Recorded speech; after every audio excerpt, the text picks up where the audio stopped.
Boa tarde, tudo bem, meninas e meninos, né? Espero encontrá-lo tudo bem.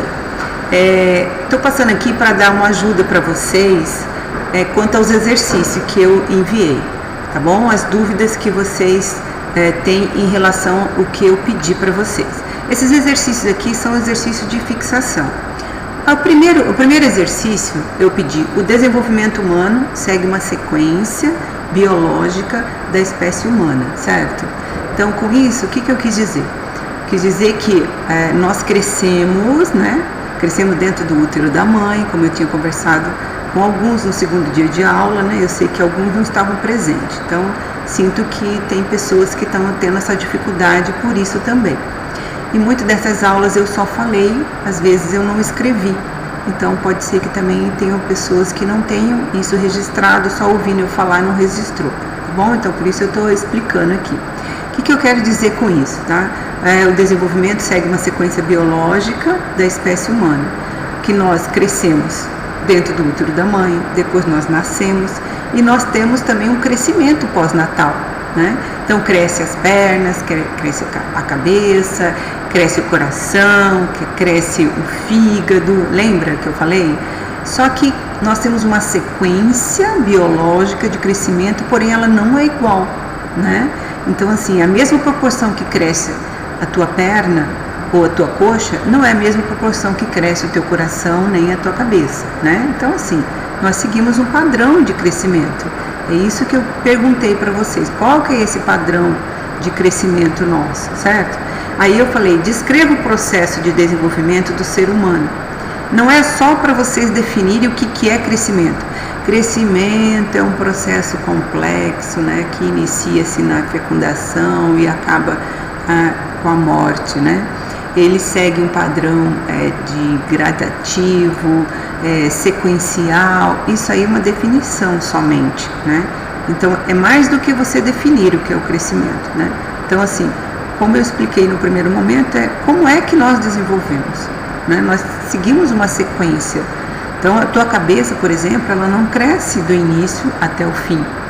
Então nós crescemos mais ou menos até os 21 anos, né? Lembra que eu falei, nos 2 primeiros anos tem um pico maior de crescimento, depois ameniza esse crescimento, né? Depois vai crescendo poucos por ano. E na adolescência nós temos um pico de estirão, né? Na adolescência. E aí mais ou menos até 21 anos é o período em que nós crescemos. Só que o nosso sistema nervoso, né, nossa cabeça, eles não crescem da mesma proporção, tá? Não é até 21 anos que a tua cabeça está crescendo ou teus tecidos nervosos, né? Então é isso que eu quis dizer, isso que eu estou perguntando na primeira pergunta que eu fiz para vocês, ok? Para a turma matutino, né, eu já até corrigi, esse já mandei até a resposta e tudo mais, né, para vocês. Mas a turma noturna, acredito que vocês anotaram tudo isso que eu estava falando, né? Eu me lembro muito bem disso. Bom, no segundo exercício, eu pedi realmente as definições, né, os conceitos do que é realmente o desenvolvimento motor, o que é realmente o desenvolvimento psicomotor e a experiência. Então, para você falar realmente a definição, conforme eu dei para vocês mesmo, vocês não precisam pesquisar, tá? E se você quiser falar com as suas próprias palavras, vocês podem falar. Mas para vocês verem, nós estamos estudando, na verdade, o foco é o desenvolvimento motor, né? Tanto para a turma noturna quanto a matutina. No início, né, do nosso trabalho, é ficar bem claro isso, para depois nós atingirmos o que fazermos com essas crianças, que tarefa motora nós podemos dar para essa criança. Se eu realmente nem sei o que é crescer, não sei nem o que é desenvolver, não sei o que é o desenvolvimento motor, como é que eu sei que se eu estou dando uma atividade correta para ela, né? E se eu estou realmente desenvolvendo as etapas que ela precisa. Será que eu estou dando um estímulo correto ou não? Então, para isso, eu preciso saber como é o modelo de desenvolvimento do ser humano, né? Eu entendendo o modelo de desenvolvimento do ser humano, eu vou conseguir entender como organizar uma aula para uma criança de 5 anos, uma criança de 4 anos, uma criança de 7 anos, de 6 anos, porque eu sei o que ela consegue fazer pela maturidade dela, né, tanto emocional quanto cognitiva e motora. No nosso caso, nós estamos focando mais motora, né? Então, por isso é que eu mostrei a ampulheta de Galahu, né, para vocês, e falei para vocês que esse é um exemplo, né, de desenvolvimento motor da criança, né, seguindo aquelas 4 fases que eu dei para vocês. Bom, então esse conceito de desenvolvimento motor é vocês falarem como é que eu sei, definição mesmo, pura, né, o que é o desenvolvimento motor mesmo, tá bom? Daí o psicomotor também e a experiência, né? Essa experiência realmente é o que é a experiência mesmo, entende? Assim, no geral, eu passei isso para vocês também nessa definição, certo?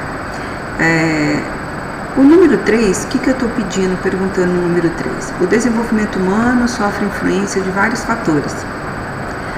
Isso eu estou afirmando, não estou perguntando, eu estou dizendo que sofre influência, sim, o desenvolvimento humano, de vários fatores.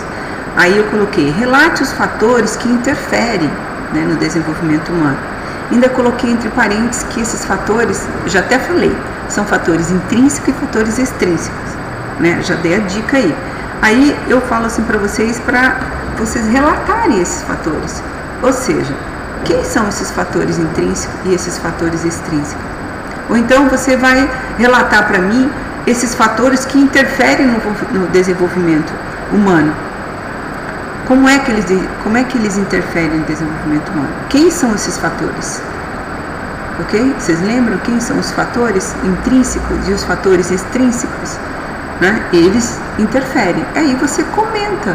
Mas, professora, é tão fácil, mas é isso mesmo, né? Então, assim, a doença interfere, sim, o estímulo interfere, a condição socioeconômica interfere, as condições genéticas, sim, né? Um problema genético pode interferir, tá? Então é isso, aí você vai ver quais são os fatores intrínsecos e extrínsecos e comentar só. O número 4. De acordo com o modelo de desenvolvimento motor, segundo Galahu, preencha a ampulheta abaixo e explica o que aconteceu, o que entendeu sobre esse modelo de desenvolvimento motor no ser humano. Então, na verdade, é para você preencher sua ampulheta de Galahu, que nem vocês fizeram na sala de aula, né? Desenhá-la, colocar as fases, os estágios e a idade cronológica correspondente a cada estágio dentro da fase, ok? É só para você completar a ampulheta. E aí eu perguntei, o que você entendeu sobre isso? Tá? Isso é uma resposta pessoal, tá bom? Para ver o nível de entendimento de vocês sobre o desenvolvimento motor. Então eu expliquei todas as etapas, né, de desenvolvimento motor. Então eu expliquei a fase reflexiva, a fase rudimentar, a fase fundamental e a fase especializada. E aí eu pergunto para vocês, né? O que vocês entenderam disso? Quando eu expliquei todas essas fases, né? Que a criança passa de uma para outra, que dentro de cada fase tem os pequenos espaços que são os estágios e eles têm a idade cronológica correspondente. Você entendeu alguma coisa sobre isso? O que você entendeu? É isso que eu quero que vocês relatem, tá bom? O número 5, eu coloquei 4 de novo, né? Não sei se vocês perceberam aí, que eu repeti 2, número 4, né? Os seres humanos possuem várias habilidades motoras, né? Várias habilidades motora, cognitiva, entre outras, né? Estudamos 3 classes de habilidade motora. Já até falei que são 3, né? Descreva essas 3 habilidades motoras, né? Então, lembra as habilidades que eu falei? Aquelas 3, é só para você falar fulano, fulano e fulano, né? Lembra? Estabilidade, locomotora, manipulativa? Então, é isso, só escrever essas 3 habilidades motoras. Aí a 5, que deveria ser a 6, né? Descreva quais fases motoras, segundo o modelo de Galahu, fase motora, lembra? Fase motora reflexiva, fase motora rudimental, fase motora fundamental, fase motora especializada? Então, descreva quais fases motoras consegue desenvolver as 3 habilidades. Lembra que eu coloquei para vocês que menos a fase reflexiva, as outras fases, a fase rudimentar, fundamental e especializada, elas conseguem você já consegue estimular o ser humano para ele estar desenvolvendo as habilidades locomotora, as habilidades de estabilidade e as habilidades manipulativa. Agora, a fase reflexiva, ela não tem esse controle porque os movimentos, eles são involuntários, né? O sistema nervoso ainda da criança, ela não consegue mandar. Lembra que eu falei que ela não tem maturidade ainda neurológica para ela controlar os movimentos dela? Então a fase reflexiva fica fora. Quais são as 3 fases motoras que sobram, então, que você pode estar trabalhando as habilidades motoras? Eu posso estar trabalhando a habilidade motora locomotora, habilidade motora de estabilidade, habilidade motora de manipulativa, dentro das outras 3 fases. A criança, quando está na fase rudimentar, eu já posso falar para ela pegar a bola, ela largar a bola, já posso? Pode. Ela já se desloca? Já consegue se deslocar. E na fase fundamental, eu também posso desenvolver essas 3 habilidades nela? E na fase especializada também posso? Posso. Então, na verdade, era isso que eu estava perguntando, tá? Essas 3 habilidades motoras, que é estabilidade, locomotora e manipulativa, eu posso desenvolver elas em qual fase motora? Menos a rudimentar, a reflexiva, quais outras 3 fases motoras que sobraram? Rudimentar, fundamental e especializada, não é? Então, são essas 3, tá? A última. A capacidade que o corpo tem de desenvolver um movimento é chamado de coordenação motora. A gente já sabe, né? Pular, correr, andar, saltar ou realizar tarefa que exijam maiores habilidades, né? Como segurar um lápis, bordar, desenhar, recortar. Tudo isso exige de nós coordenação motora, ok? E são habilidades. Você viu que tem habilidades aí, ó, de estabilidade, tem habilidade de locomotora e tem a habilidade manipulativa, né? Que é com as mãos e com os pés, lembra? Então, aí eu só estou recordando isso para vocês. Aí embaixo eu peço, preencha o quadro abaixo com os movimentos ou habilidades, né, incluso em cada fase motora exposta. Ou seja, o que a criança é capaz de realizar em cada fase motora. Então, de um lado estão as fases motoras, né, e do outro estão as habilidades. Aí eu coloquei, na fase motora rudimentar, qual a habilidade manipulativa que ela faz, que ela consegue fazer? Na fase motora rudimentar, qual a habilidade de locomoção que ela consegue fazer? E na fase rudimentar, qual a habilidade de estabilidade que ela consegue fazer? Então, eu vou dar exemplo nessa primeira fase rudimentar para vocês, tá bom? Então, a criança que está na fase motora rudimentar, ela consegue pegar, soltar, certo? E isso é manipulativo. Alguns ainda até conseguem começar a chutar. Não sei se algumas crianças conseguem, outras não, né? Ela consegue rolar, né, o brinquedo. Muito bem. Na fase rudimentar, o que a criança consegue fazer com relação à locomotora? Ela consegue ficar em pé e às vezes dar alguns passos, né? Ela consegue engatinhar, mas assim, em pé, né, que nós somos bípedes, né? Então ela está começando a querer se deslocar em pé. Então ela segura nos lugares e vão se deslocando, né? Muito bem. Na fase rudimentar ainda, a habilidade de estabilidade. O que eles conseguem fazer? Eles conseguem sentar, já tem controle do pescoço, né? Portanto, ele mexe a cabeça, vira para trás, porque ele já tem esse equilíbrio em segurar o pescoço não cai, né? Então, ele já consegue sentar, ele já tem controle dos músculos para ele sentar, segurar a cabeça e até ficar em pé e segurar em apoio, não é?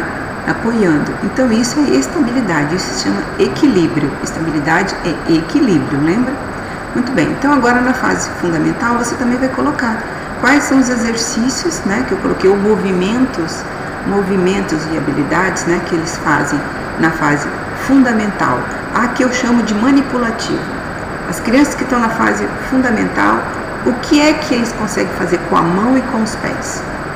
A criança que está na fase fundamental, o que eles conseguem fazer se deslocando? A criança que está na fase fundamental, o que ele consegue fazer de equilíbrio, de estabilidade? Que exercício de equilíbrio ele consegue fazer? Lembra que eu falei para vocês ficarem em pé, né? Ficar em pé, fechar os olhos. Alguns estavam na aula quando eu pedi para fazer isso, né? Bom, aí na fase especializada, porque na fase especializada nada mais é do que uma fase fundamental bem estruturada, né? Porque todos os movimentos no final da fase motora fundamental, ela já está fazendo na fase especializada. Porém, como o nome fala, são exercícios mais refinados. Ela consegue pular na fase fundamental, no final da fase fundamental, ela já consegue pular, correr e pular. Na fase especializada, ela vai fazer isso com maior precisão, ok? Então, na verdade, bordar, passar, ficar em equilíbrio num lugar bem estreito, né? Pular de um pé só, de uma região para outra, jogar um objeto dentro de um outro, né? Mas com mais distância, porque ela já vai ter a habilidade de estar jogando, né? Num local estreito já. Enfim, são movimentos mais difíceis, né? Vamos dizer assim, mais difíceis para uma criança. Então, por isso, ela entra nessa fase, né? Especializada com a idade de quanto? Ok? Então, assim, também não vou falar tudo para vocês, né? Então, vocês têm que olhar a ampulheta e dar uma olhada. As fases, as idades cronológicas que estão do lado e os estágios, né? Aí você vai saber mais ou menos a idade que essas crianças têm. Lembra que eu falei que nós vamos trabalhar mais a fundamental, mas eu estou dando todas as fases para vocês saberem que o ser humano, ele cresce, ele nasce, cresce, desenvolve, né? Então, vocês vão ser professoras de alguma dessas etapas, ok? Bom, vamos lá para a sétima, então, ou oitava, né? Descreva as fases motoras que os exercícios ou movimentos abaixo pode ser desenvolvido. Então, fase motora. Quais são as fases motoras?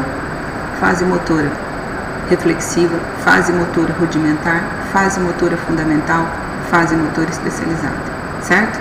Então, todos esses exercícios que eu coloquei nesses desenhinhos aí, do lado você vai colocar a fase motora. A primeira, vamos lá. Você está vendo uma pessoa aí correndo, né? Então, o correr é de que fase motora? É da fase motora rudimentar? Não. É da fase motora fundamental? Sim. É da fase motora especializada? Sim. Então, você pode colocar a fase motora fundamental e especializada. A segunda figura é um bebê tentando andar, né? Que está até com o bracinho meio aberto assim, se equilibrando, tentando andar. Que fase motora é essa daí? É a fase motora rudimentar, onde ele começa a dar os primeiros passos já, certo? E aí vocês vão fazendo as outras, vai olhando, né? A menina engatinhando, depois a menininha sentada, né? Que ela já consegue sentar, aí o outro pulando corda, né? O outro fazendo acrobacias, né? No circo, outros brincando de roda, aí um pulando em cima do outro, né? Um menino pulando o outro, eles vêm correndo e pulam, né? Salta, o outro então andando só com aquela bicicleta, né? Só com a roda da bicicleta dianteira, a acrobacia também, e os outros jogando boliche. Então, que fase as crianças já conseguem jogar boliche? Que fase que eles conseguem andar então numa bicicleta só, né? Sentado em cima da bicicleta, essa acrobacia aí. Cada um desses desenhos aí, vocês vão colocar a fase motora, tá? Você vai escolher se é a fase motora rudimentar, se é a fase motora reflexiva, se é a fase motora fundamental ou se é a fase motora especializada, tá bom? Dessas crianças que estão aí fazendo esses movimentos, ok, pessoal? Então, é isso, tá? Alguma dúvida mais, podem passar um e-mail para mim, tá? Não fiquem preocupados, quando nós voltarmos, o que tivermos, o que você não tem, não entendeu, não conseguiu entender com a minha explicação aqui, não conseguiu entender com esses exercícios, vocês podem tirar dúvida comigo, tá bom? Obrigada, um beijo para todos.